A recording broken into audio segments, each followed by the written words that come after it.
Ilmu iku kelakone kanthi laku. Mau ngilmu misalnya ngilmu Pancasona atau Rawang Rontek gitu kan, yang istilahnya itu dari supranatural. Kalau dari sesepuh saya itu dulu bilangnya gini, ono krentet mlaku ono. Jadi ketika riset dan metodologi itu dilakukan secara bersamaan atau itu diturunkan dari generasi ke generasi, maka harapan dari para leluhur harusnya menghasilkan sesuatu yang lebih baru, lebih modern, lebih mengena, dan lebih istilah Jawanya itu cespleng. Kalau menurut saya laku itu kan lampah itu kan perjalanan, artinya kan perjalanan untuk meraih sesuatu ya, bisa itu untuk meraih keinginan dalam kehidupan atau spiritual.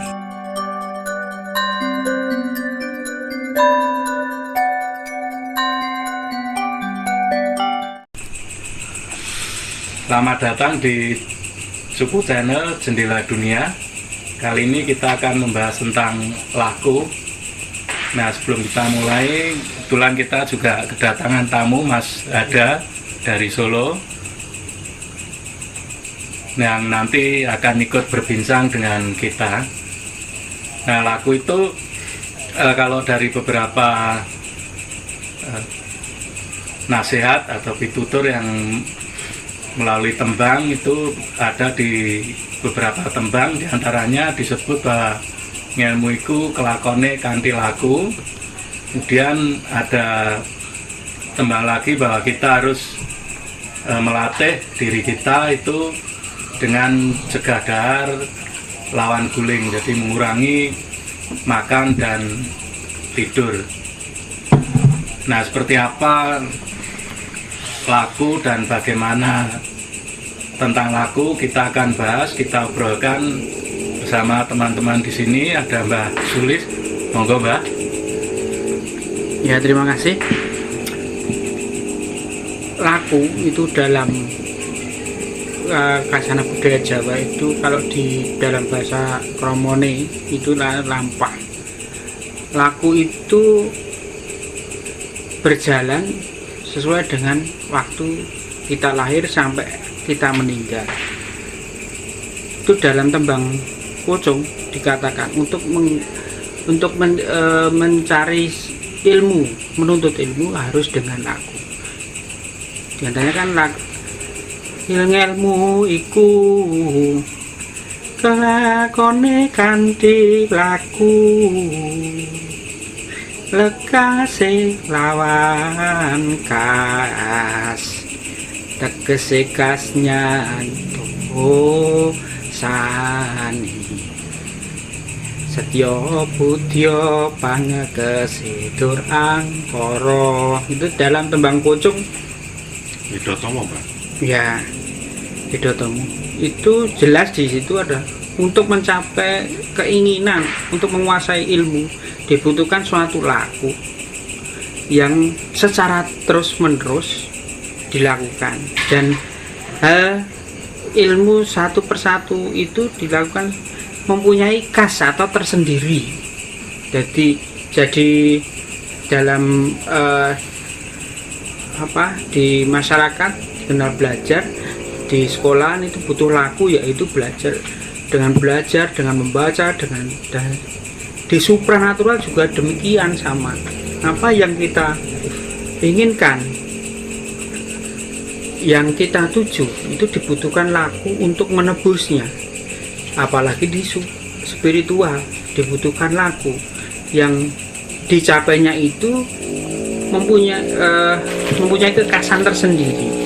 Apalagi di spiritual harus disertai dengan, kalau di Jawa namanya manembah, atau berdoa kepada yang kuasa supaya mensinkronkan diri kita itu supaya pantas menerima eh, apa yang kalau di Jawa itu dikatakan dawuh-dawuh atau ilham dari yang kuasa, yang adil kodrati kepada kita, menyesuaikan, mensinkronkan. Dan kalau diibaratkan itu sinar matahari itu Tuhan atau Allah atau Gusti kang tan kena kinaya ngopo, dan kita itu ada di bumi, maka selak laku itu tidak dilaksanakan, maka mendung akan menutupi laku itu untuk menghilangkan mendung-mendung yang ada di antara itu, yang menutupi itu, supaya cahaya matahari dapat kita terima secara utuh, secara jelas, kita dapat memahaminya. Begitu Mas. Oke, jadi bagi saya sendiri memang laku itu kan yang seperti Mbah Sulis bilang itu kan, yaitu sebenarnya kan sebuah sarana belajar kita gitu kan. Ya kalau orang sekolah ya lakune ya sinau karo nyimak gurune lah gitulah. Cuma kan kalau kita bicara dari misalnya kalau sisi supranatural gitu kan, mau ngilmu misalnya ngilmu Pancasona atau Rawa Rontek gitu kan, yang istilahnya itu dari supranatural.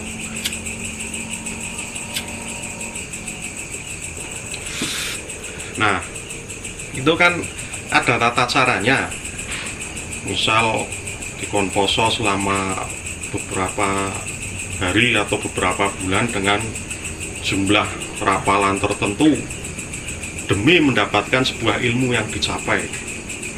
Ya sebenarnya ya kayak sekolah itu kan, dimana itu yang berarti kayak metode ya. Ya metode untuk meraih sesuatu. Berarti memang tata caranya memang khusus gitu kan. Ya soalnya kalau tadi Mbah Sulis kayaknya ke upaya. Ini pandanya ke metode dan juga bisa dibilang seperti metode. Ya. Dan kalau kan misalnya secara spiritual yang seperti Mbah Sulis bilang itu kan manembah itu kan, atau kita nompo dawuh lah gampangannya, yang bahasa yang sehari-hari gitu kan, dawuh atau ilham atau wisik gitu kan, itu nompo gitu kan.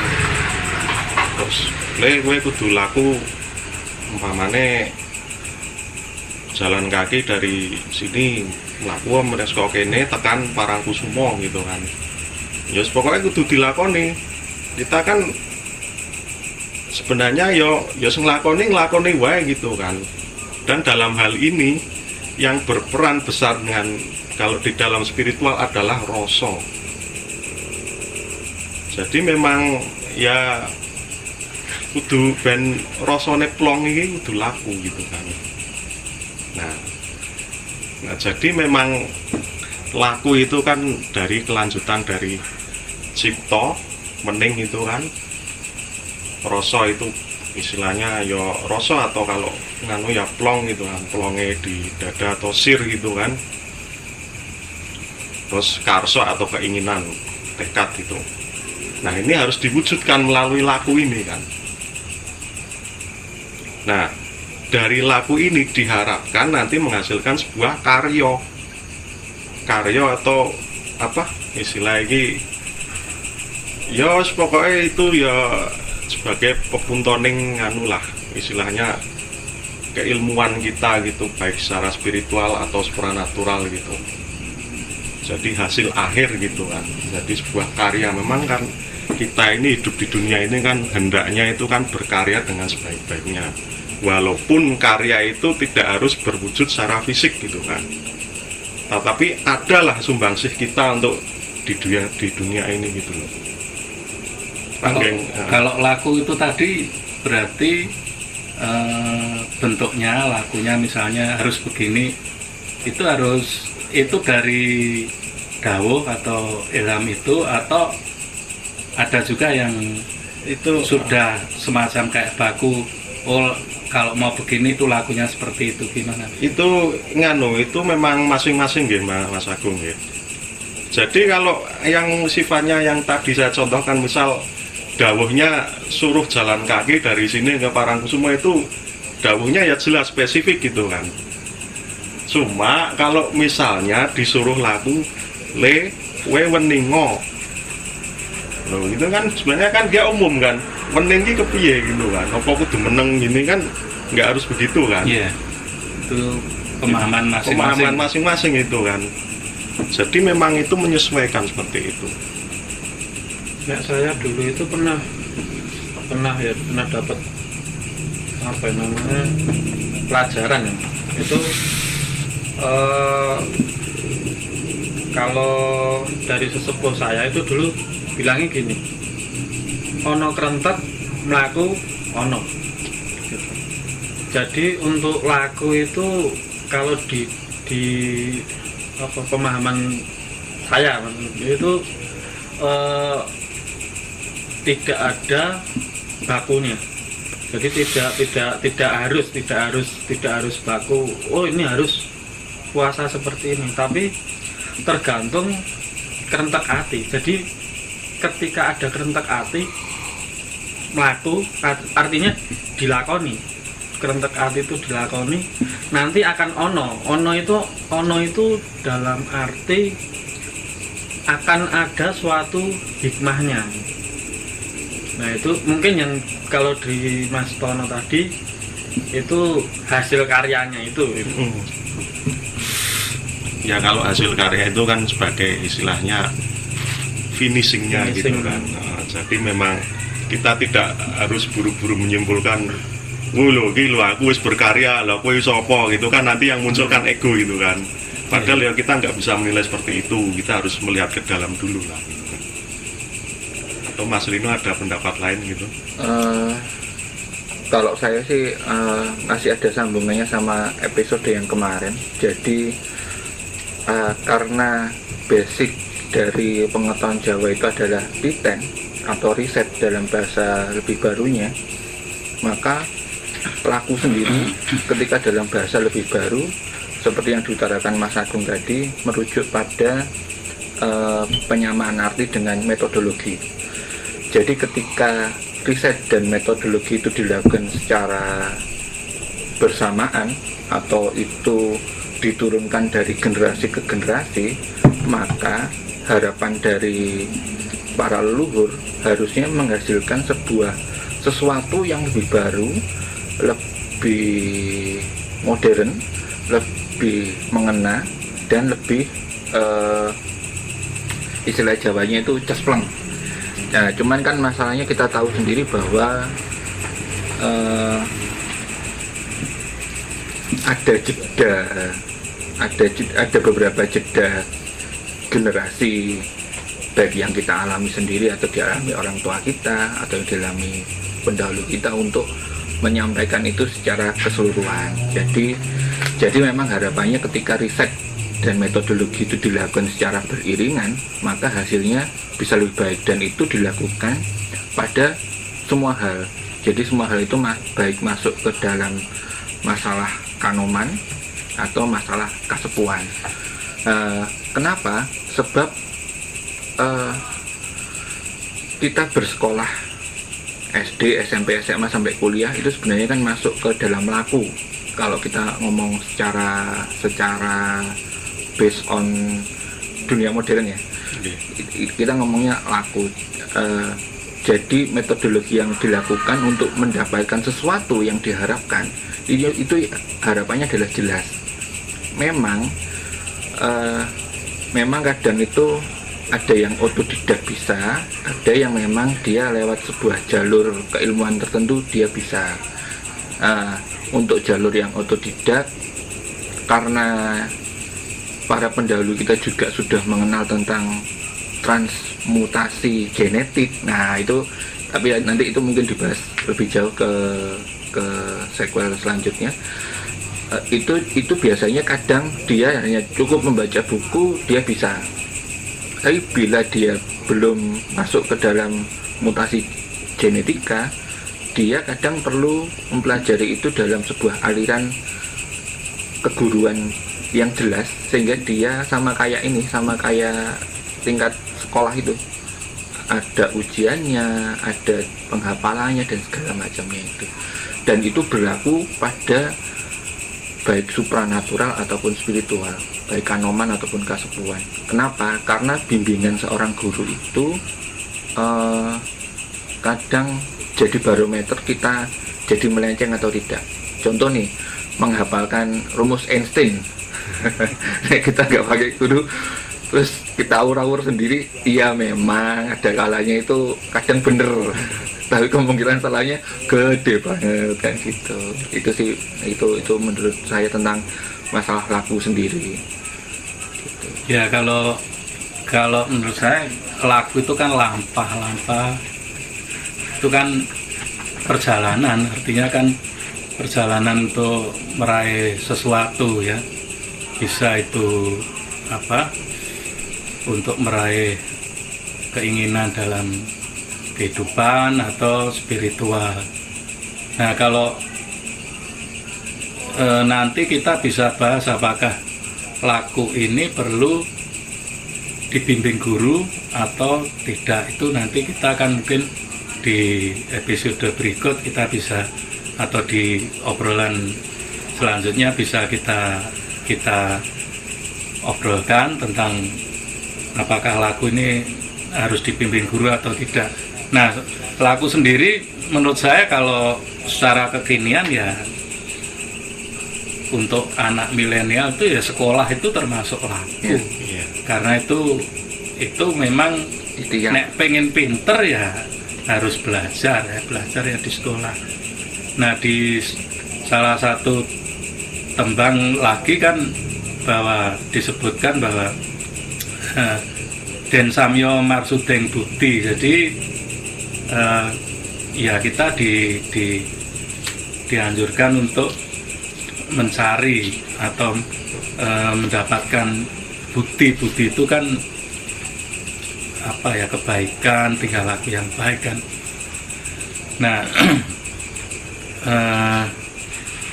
lakunya itu ya sekadar lawan guling, jadi nggak cuma puasa tapi juga melek.